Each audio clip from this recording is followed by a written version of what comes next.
I think इस topic के ऊपर यूट्यूब पे किसी ने वीडियो नहीं बनाया, पर मैं समझता हूँ कि इसके ऊपर वीडियो बनाना चाहिए, बिकॉज आज नहीं तो कल कोई ना कोई ऐसा आएगा जो तुम्हें आके कहेगा ब्लीच में कैरेक्टर डेवलपमेंट ही नहीं है। यहाँ सारे कैरेक्टर्स आपस में बिना सर पैर के लड़ते रहते हैं और चीजें बहुत ज्यादा रिपीट होती रहती हैं, पर ऐसा नहीं है। As a die hard One Piece fan मैं ओडा सेंसे को जिस तरीके से एक लेजेंडरी मांगा का मानता हूँ, उसी तरीके से कुबो सेंसे को मैं मोस्ट इंटेलिजेंट मांगा का मानता हूँ, बिकॉज ये मांगा का अपने रीडर्स के साथ खेलता है। ब्लीच वो सीरीज है ना जिसे तुम एक बार देख के पूरी तरीके से समझ नहीं सकते। इसमें बहुत सी ऐसी चीजें छिपी हुई है, एक बार देख के तुम नोटिस ही नहीं कर पाओगे। बिकॉज कुबो सेंसे बाकी मांगाका की तरह नहीं है कि एक एक चीज को डिटेल में समझाते फिरे। ही इज लाइक तुम्हारे अंदर दिमाग है ना, जाओ जाके खुद खोज लो, मैंने अंदर हिंट दे दिया है। देखो कुछ लोगों को ना सच में लगता है कि कुबो सेंसे को character writing and world building लिखना आता ही नहीं है। भाई आती है और बहुत अच्छे से आती है। ब्लीच का राइटर है, जुजुत्सु काइसेन का नहीं। कुबो सेंसे ने एक ऐसे वर्ल्ड को क्रिएट किया है, प्लस ब्लीच की सीरीज एक ऐसे टाइमलाइन पे सेट है जहां पर 99% कैरेक्टर का कैरेक्टर डेवलपमेंट पहले ही हो चुका है, और जो 1% बच जाते हैं वो हमें दिखता भी है, पर लोग उसको नजरअंदाज कर देते हैं। जैसे हम ब्लीच फैन ryuken ishida के कंट्रीब्यूशन को करते हैं। ब्लीच के अंदर 99% टाइम जितने भी कैरेक्टर्स हमें दिखाए जाते हैं उन सबकी एज बहुत ज्यादा है, 100 से 150 साल से भी ज्यादा। तो यार वो लोग अपनी जिंदगी जी चुके हैं, वो अभी कोई टीनेजर्स नहीं है। उन्हें जो एक्सपीरियंस करके सीखना था वो सब सीख चुके हैं, वो अब बदल नहीं सकते। इसे तुम रियल लाइफ से भी रिलेट कर सकते हो। मेरे या आपके जो फैमिली मेंबर्स हैं, जो बुजुर्ग लोग हैं, मम्मी पापा या दादाजी को एग्जांपल के लिए ले लो, उनको तुम ना नोटिस करना, वो वैसे ही रहेंगे, उनमें बदलाव नहीं आ सकता, क्योंकि उनको अपनी जिंदगी से जो कुछ भी सीखना था और अपने अंदर बदलाव लाना था वो ला चुके हैं। अब वो जो कुछ भी फैसले लेते हैं वो अपने लाइफ के एक्सपीरियंस को यूज करते हैं, प्लस उसके बाद डीप में थोड़ा सोचते हैं और उसके बाद ही फैसला लेते हैं। बजाय इसके मेरी या तुम्हारी बात करूं, हम सब अभी डेवलपिंग फेज में, हम सब लाइफ का एक्सपीरियंस ले रहे हैं, और जो कुछ भी हम लाइफ में एक्सपीरियंस ले रहे हैं उस हिसाब से हम खुद को बदलते जा रहे हैं। ब्लीच भी सेम कॉन्सेप्ट को फॉलो करता है। वो डेथ गॉड होने की वजह से जब वो यंग हो जाते हैं, आई मीन इंसानों की भाषा में कहूं तो जब वो 20+ हो जाते हैं, तो उसके बाद उनकी जो बॉडी की जो उम्र है ना वो बहुत स्लो बढ़ती है, एंड इस वजह से जितने भी शिनगामी है वो सब के सब इतने सालों तक जिंदा रहते हैं। तो यामामोटो की उम्र कितनी है? 2000 साल, और वो कैरेक्टर अपनी जिंदगी जी चुका है। उसको जो कुछ भी एक्सपीरियंस लेना था वो सब चीज एक्सपीरियंस कर चुका है। क्या वो बदलेगा? बिल्कुल नहीं बदलेगा। ऐसे ही सारे शिनगामिस के साथ भी सीन है, उन सबकी उम्र 100, 150, किसी की 200, 250, 300, 400 ऐसे, तो उनकी तो कैरेक्टर डेवलपमेंट तुम छोड़ ही दो। बस इतना उम्र होने की वजह से भी ये लोग यंग दिखते हैं, तो इस वजह से लोगों को कंफ्यूजन हो जाता है। एंड यही वो मेन रीजन है जिसकी वजह से तुम्हें ओरिहिमे इरिटेट करती हुई नजर आएगी, लेकिन रुकिया कभी तुमको इरिटेट नहीं करेगी। वन पीस का अंदर तुम नोटिस करना, नाम ही तुम्हें इरिटेट करेगी, बिकॉज वो अभी भी 20 साल के अंदर ही आती है। लेकिन वही तुम रॉबिन को नोटिस करो, वो तुमको इरिटेट नहीं करेगी। चलो अब थोड़ा आते हैं कैरेक्टर राइटिंग के ऊपर। ब्रो सच कह रहा हूँ, ब्लीच के अंदर ना गॉड लेवल की कैरेक्टर राइटिंग है, बट वो नोटिस नहीं होती। इचिगो की फैमिली एंड उरियो इशिदा की फैमिली, ये इसका परफेक्ट एग्जांपल है, एंड मैं इन्हीं को लेकर के समझाने का ट्राई करता हूँ। पहले इचिगो के ऊपर बात करते हैं, एंड जो उरियो इशिदा वाला है उसके ऊपर हम एक अलग वीडियो बना के बात करेंगे। इचिगो बाकी शोनेन मेन कैरेक्टर से एकदम अलग है, और हाँ मैं यहाँ पर गिंतामा या रुरोनी केंशिन को ऐड नहीं कर रहा हूँ। नहीं समझे होगे ना कुछ लोग, चलो मैं समझाता हूँ। सोनन कैटेगरी के अंदर 2 टाइप के मेन कैरेक्टर हमें दिखाए जाते हैं। पहला जो तुम ज्यादातर एनिमे के अंदर देखते हो, मेन कैरेक्टर के पास कोई गोल होगा, वो उस गोल के लिए किसी जर्नी पे निकलेगा, एंड वो उसको पूरा करने का ट्राई करेगा। बार बार बाधाएं आएंगी लेकिन वो मुश्किलों से हारेगा नहीं।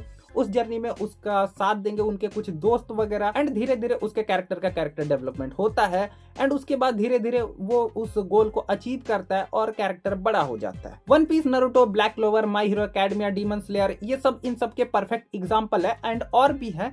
तुम इनकी लिस्ट यार निकालते हुए बोलते बोलते थक जाओगे, लेकिन ऐसे एनिमेस बहुत सारे हैं। अब आते हैं दूसरे टाइप की तरफ, जहां पर मेन कैरेक्टर का कोई गोल नहीं होता, वो बहुत ज्यादा मैच्योर होता है, एकदम शुरू से तुमको दिखाया जाएगा, प्लस एकदम शुरू से वो बहुत ज्यादा स्ट्रांग होगा, और उस कैरेक्टर का पास्ट में कुछ ऐसा हुआ होगा जिसने उसको बदल दिया, एंड इसके चलते वो बहुत ज्यादा मैच्योर दिखाई देगा, एंड वो शुरू में तुम उसको रिलेट ही नहीं कर पाओगे। उस कैरेक्टर का एक ही मकसद होता है, उसके जो करीबी लोग हैं ना उनको प्रोटेक्ट करना। एग्जांपल के लिए रुरोनी केंशिन से हिमुरा केंशिन, गिंतामा से साकाता गिंतोकी, एंड ब्लीच से इचिगो कुरासाकी। वैसे इस तरीके के मेन कैरेक्टर वाले और भी 2-3 एनिमेस हैं, लेकिन मैं सबका नाम नहीं ले रहा हूँ, पर ब्लीच इस टाइप के मेन कैरेक्टर वाले सबसे पॉपुलर एनिमे शो में से एक है। तो तुम अगर इचिगो को देखो तो लूफी, नारुतो, आफ्ता, इन सब से ये बहुत ज्यादा मैच्योर दिखाई पड़ेगा। रीजन उसका पास्ट है। जब वो 9 साल का था तो उसने अपनी माँ को अपनी आंखों के सामने मरते देखा, उसे हॉलो ने मार दिया और वो उस समय कुछ भी नहीं कर सकता था। वो इस सिचुएशन में किसी को बताएगा तो दूर का बात है, अगर वो किसी को जाकर के कहता भी है ना,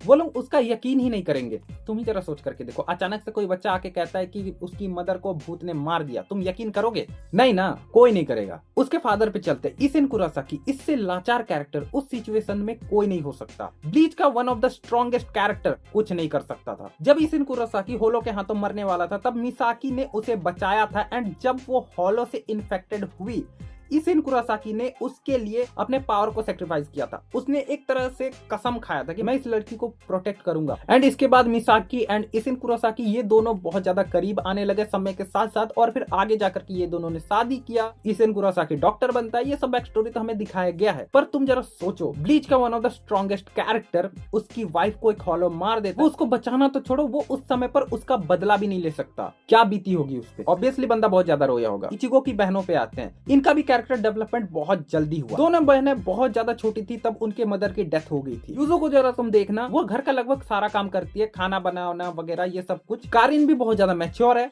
क्योंकि उन्होंने कभी अपना बचपन सही तरीके से जिया ही नहीं, बिकॉज उनकी मदर का साथ ही छूट गया था। तो घर को एक तरह से संभालने के लिए उनको समय से पहले मैच्योर होना पड़ा। अब जरा हम लोग आते हैं एपिसोड 1 पे। एक हॉलो इचिगो के घर पे हमला करता है। वहां उसके आंखों के सामने उसकी दोनों बहनें मरने वाली थी, जैसे उसकी माँ की डेथ हुई थी। वो एक बेसबॉल बैट लेके वो लड़ने के लिए ट्राई करता है। सामने इतना बड़ा मॉन्स्टर आ जाए जिसे कोई देख नहीं सकता, लेकिन तुम देख सकते हो, तुम्हारी बहनों के ऊपर हमला कर रहा है। भाई उसकी पावर्स उस समय पे एक्टिवेट नहीं हुई है, लेकिन फिर भी वो एक बेसबॉल बैट लेके जाता है अपनी बहनों को प्रोटेक्ट करने के लिए, बिकॉज वो उससे पहले अपनी आंखों के सामने अपनी मदर को मरते हुए देखा है। यहाँ पर उसके बहनों की डेथ हो सकती थी, लेकिन इस बार ये सिचुएशन एकदम अलग था। कुचुगिरुकिया ने उसे वो शक्तियां दी जिससे वो उन्हें प्रोटेक्ट कर सकता था। जो काम अपनी माँ को बचाने के लिए कर नहीं पाया, वो काम अब वो अपनी बहनों के लिए कर सकता है। एक्चुअली में इचिगो 9 साल की उम्र में ही बड़ा हो गया था जब उसकी आंखों के सामने उसकी मदर की डेथ हुई थी, जिसने उसका बचपन छीन लिया और उसे ये बताया कि उसे स्ट्रांग होना पड़ेगा, वरना फिर वो अपनों को प्रोटेक्ट नहीं कर सकता।